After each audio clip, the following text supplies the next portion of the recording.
Hey, library friends. I wanted to welcome you again to the Finer Things Poetry Club. Um, Again, the rules are pretty simple. Get yourself something to eat or drink. Put in your earbuds because kind of adult material. If you can hide, if you can shut a door, like that's even better. Um, so I wanted to introduce you, or maybe you already know about him, Brad Aaron Modlin. This is one of the books that we bought for National Poetry Month that I wanted to share with you today. And I have Southeast Missouri State University Press to thank for that because they gave us permission to read from it. I'll read some of the reviews on the back. What if the center really does not hold? What if the life you are living feels like a party you've wandered into, a party in which you, everything in your head, everything around you is spinning, flying off into some emptiness, for which the abyss is far too gentle a name? How is one to live in such a world, and why would one even try? The poetry of Brad Aaron Modlin, in the wit and energy of its language, in the complexity of its emotions, and in the authenticity of its vision, helps us to believe that we could, with labor and love, get a glimpse of a few of the answers. When you finish this book, you'll most likely want to thank him. Brad Aaron Modlin earned his MFA from Bowling Green State and his PhD from Ohio University. His poetry, fiction, and creative nonfiction have appeared in Denver Quarterly, the Florida Review, Indiana Review, Diagram, River Teeth, Fourth Genre, and others.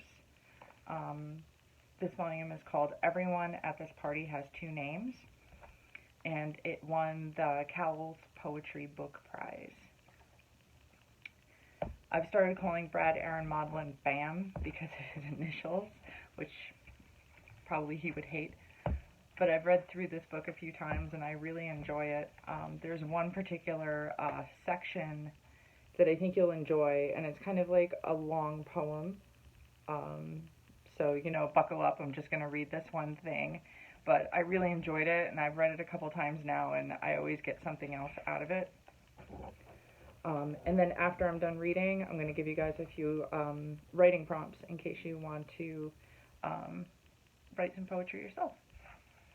So here goes. It's entitled, My Sister and I Build a Tabletop Model of Our Childhood Home, but Better.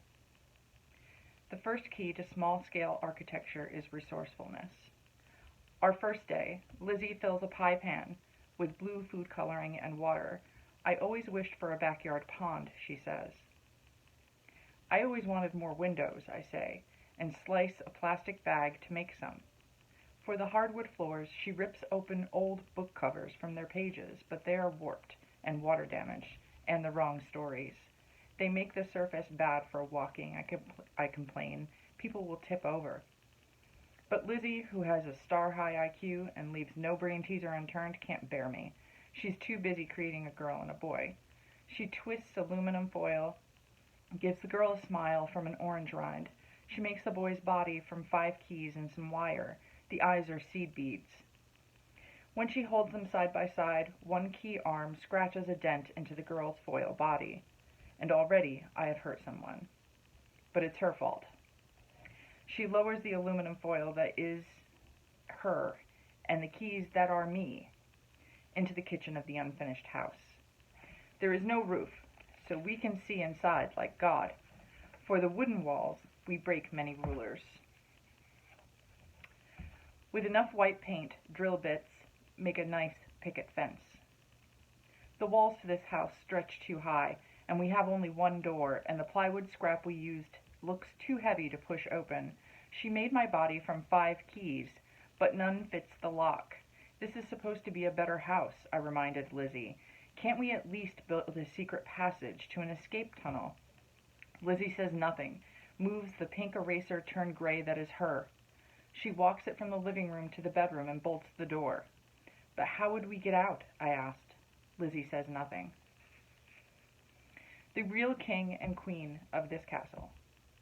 Lizzie paws through the junk drawer for materials to build her mother from.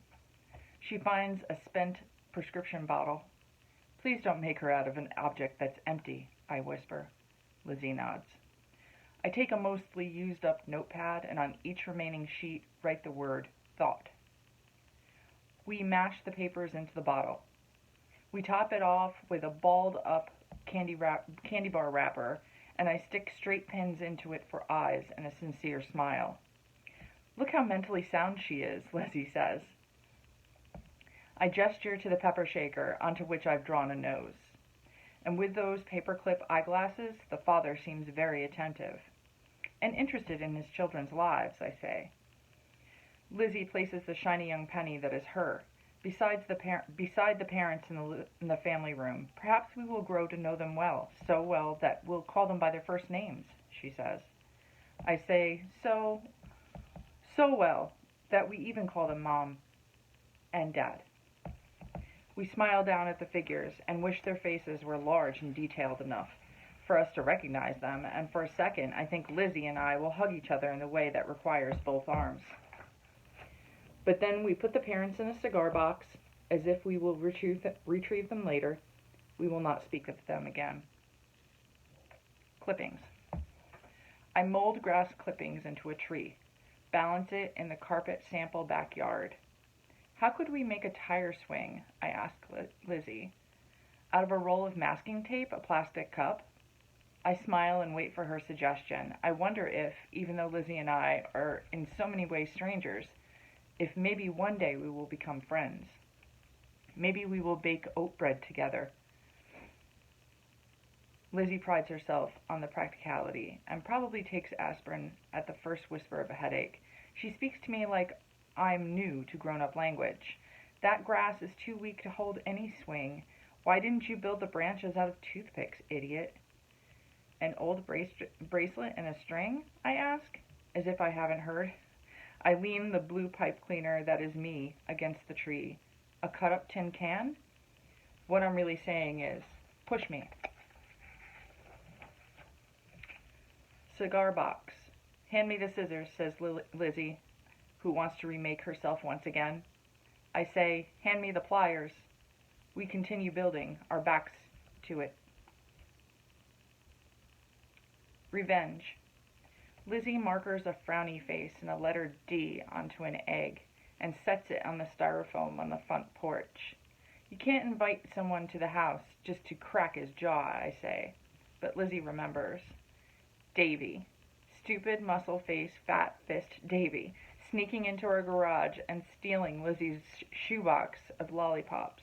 And years later, Davy with his spray paint on her bedroom window, and Davy in a dark basement spitting tobacco juice onto a light switch he forced Lizzie to flip on. And the one I remember is Lizzie. Lizzie turning up her stereo while I, the lonesome little brother, never taught to tie his own shoes, pounded on her bedroom door. Lizzie, who my whole first year of junior high glanced away from me in hallways and told everyone we weren't related. Remember junior high? I asked aloud. But she does not apologize or look up.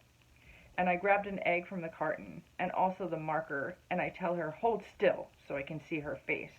I move to a dark corner. At the little open front door, Lizzie stands up. The sharp letter opener that is her, in its popsicle stick arms. She places a corkscrew. It's perfect for this job. She rings ding-dong as if Davy has just arrived. Without a hello, she pokes him in the eye and twists a hole. I shouldn't like the look of this much. Yellow oozing down the face, the eyes that do not glance away because they are cracking. My turn, and then 10 more will make a dozen. Book learning. When we were tiny and our parents still tucked us in, they read us the wrong bedtime stories. I say, and this has caused me many of our problems, and much of our bitterness, and also the bitter taste behind my teeth. Cut out the melodrama, says Lizzie. There are only a dozen stories, and everyone's parents read them. Does that make it any easier on any of us? I protest. And then the size of that question forces me to slide beneath the table where she can't see me, and I feel the floor for broken spool faces and spoon arms and eggshells. I have suddenly known something that makes me feel very thin. After this page comes another. I'm pulling oat bread from the life-size oven in the life-size kitchen, but Lizzie is still ramming the shattered dinner plate that is her against someone who stands on the styrofoam front porch. He says he only wants to help. I interrupt. When will our model be detailed enough to call finish? Lizzie says nothing, and I say nothing, because the water bottle that is me has been poured out and has no mouth, and because I know the answer. And Lizzie is snatching up her scissors and paper, ready to build, and I'm yanking them out of her hands and leading her to a chair. And instead of flimsy paper, I fold cardboard into brand new final storybook and lay it on the shoebox bed. And then I'm snowflaking sweet breadcrumbs down upon our whole model, and since we have no roof, they land on everyone and in everyone's mouth. On Lizzie, and on me, and the junior high school kids, and the broken eggs, and the straight pens, and the people we haven't even made, and the old lady I regret stealing from, and the neighbor who called herself ugly, and my second grade gym teacher, and the poor crippled Labrador I beat with a broomstick. Today he can walk again, and on Davy, who I decide is now a coffee mug filled with soft dirt and vegetable seeds. And onto the cigar box. And the bird is a homing pigeon they release and follow. In the forgotten version of the fairy tale, the witch invites the children in for gingerbread and cocoa. She lights the oven to warm them from their journey, cuddles her mother's quilt around their shoulder. The cage holds not the boy, but a bird, as it was meant to, and because the children's parents have tossed and turned them away, and because the witch has long ago cursed everyone who could have forgiven her, they are three outcasts whose lonelinesses match. So they grab hands and the bird cage and follow a trail of breadcrumbs until at last find their way out of the forest, where the only plants were the kind that could survive without sunlight, out of that place where food was meant as bait for harm, out of the crisscrossing branches that owned them for so long.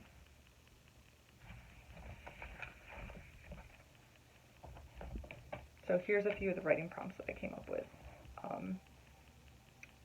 Who's your daddy, really?